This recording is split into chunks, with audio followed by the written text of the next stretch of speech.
ಗೃಹಲಕ್ಷ್ಮಿ ಯೋಜನೆಯ ಮತ್ತೊಂದು ಅಪ್ಡೇಟ್ಗೆ ಎಲ್ಲರಿಗೂ ಸ್ವಾಗತ. ನಾನು ನಿಮ್ಮ ಪ್ರೀತಿಯ ಶಿವು. ಇವತ್ತಿನ ಒಂದು ವಿಡಿಯೋದಲ್ಲಿ ಗೃಹಲಕ್ಷ್ಮಿ ಯೋಜನೆಯ 23ನೇ ಕಂತಿನ ಹಣಕ್ಕೆ ಸಂಬಂಧಪಟ್ಟಂತೆ ಈಗ ಒಂದು ಇಂಪಾರ್ಟೆಂಟ್ ಇನ್ಫಾರ್ಮೇಷನ್ ಬಂದಿದೆ. ಸೊ ಬನ್ನಿ ಅದರ ಬಗ್ಗೆ ನಾವು ಈ ವಿಡಿಯೋದಲ್ಲಿ ಮಾಹಿತಿಯನ್ನು ತಿಳ್ಕೊತಾ ಹೋಗೋಣ. ವಿಡಿಯೋವನ್ನು ಸ್ಟಾರ್ಟ್ ಮಾಡ್ತೀನಿ. ಅದಕ್ಕಿಂತ ಮೊದಲು ನೀವೇನು ನಮ್ಮ ಚಾನೆಲನ್ನು ಸಬ್ಸ್ಕ್ರೈಬ್ ಮಾಡದೇ ಇದ್ದರೆ ಈ ಕೂಡಲೇ ಚಾನೆಲ್ಗೆ ಸಬ್ಸ್ಕ್ರೈಬ್ ಮಾಡ್ಕೊಳ್ಳಿ ಮತ್ತು ಲೈಕ್ ಮಾಡಿ.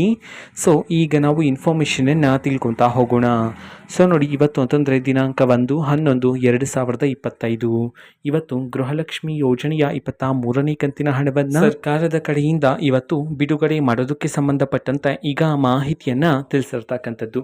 ಸೊ ಇವತ್ತು ಯಾವ ಯಾವ ಜಿಲ್ಲೆಗಳಲ್ಲಿನ ಮಹಿಳೆಯರಿಗಾದರೆ ಇವತ್ತು ಸರ್ಕಾರದ ಕಡೆಯಿಂದ ಗೃಹಲಕ್ಷ್ಮಿ ಯೋಜನೆಯ 23ನೇ ಕಂತಿನ ಹಣವನ್ನು ಬಿಡುಗಡೆ ಮಾಡಲಾಗ್ತಿದೆ. ಇದನ್ನು ನಾವು ತಿಳ್ಕೊಳೋದಾದರೆ ಇವತ್ತು ಕರ್ನಾಟಕದಲ್ಲಿರ್ತಕ್ಕಂತಹ 31 ಜಿಲ್ಲೆಗಳಲ್ಲಿನ ಮಹಿಳೆಯರಲ್ಲಿ ಯಾರಿಗಾದರೂ ಇನ್ನೂ ಸಹ ಗೃಹಲಕ್ಷ್ಮಿ ಯೋಜನೆಯ 23ನೇ ಕಂತಿನ ಹಣ ಬಂದಿಲ್ಲ ಅಂತಂದರೆ ಸೊ ಅವರಲ್ಲಿ ಕೆಲವರಿಗೆ ಇವತ್ತು ಸರ್ಕಾರದ ಕಡೆಯಿಂದ ಗೃಹಲಕ್ಷ್ಮಿ ಯೋಜನೆಯ 23ನೇ ಕಂತಿನ ಹಣವನ್ನು ಬಿಡುಗಡೆ ಮಾಡೋದಕ್ಕೆ ಸಂಬಂಧಪಟ್ಟಂತೆ ಈಗ ಮಾಹಿತಿಯನ್ನು ತಿಳಿಸಿರ್ತಕ್ಕಂಥದ್ದು.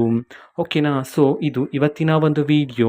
ಸೊ ಇದೇ ರೀತಿ ಗೃಹಲಕ್ಷ್ಮಿ ಅನ್ನಭಾಗ್ಯ, ಶಕ್ತಿ ಯೋಜನೆ, ಯುವ ನಿಧಿ, ಗೃಹ ಜ್ಯೋತಿ, ಕಾಂಗ್ರೆಸ್ನ ಎಲ್ಲ ಯೋಜನೆಗಳಿಗೆ ಸಂಬಂಧಪಟ್ಟಂತೆ ಇಂಪಾರ್ಟೆಂಟ್ ಅಪ್ಡೇಟ್ಗಳು ನಿಮಗೆ ಈ ಒಂದು ಚಾನಲಲ್ಲಿ ಇಮಿಡಿಯೇಟ್ಲಿ ಸಿಗ್ತಿರುತ್ತೆ.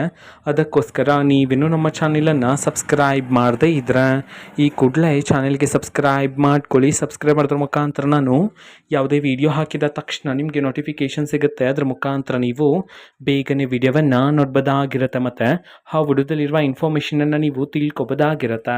ಮತ್ತೀಗ ನಾವು ಫೇಸ್ಬುಕ್ಕಲ್ಲೂ ಸಹ ಈಗ ವಿಡಿಯೋಸ್ಗಳನ್ನು ಅಪ್ಲೋಡ್ ಮಾಡ್ತಿದ್ದೀವಿ. ಫೇಸ್ಬುಕ್ ಚಾನಲ್ ಲಿಂಕನ್ನು ಡಿಸ್ಕ್ರಿಪ್ಷನ್ ಬಾಕ್ಸಲ್ಲಿ ಕೊಟ್ಟಿರ್ತೀನಿ. ಕ್ಲಿಕ್ ಮಾಡಿಬಿಟ್ಟು ಫಾಲೋ ಮಾಡಿ. ಓಕೆನಾ. So thank you. ಬಾಯ್.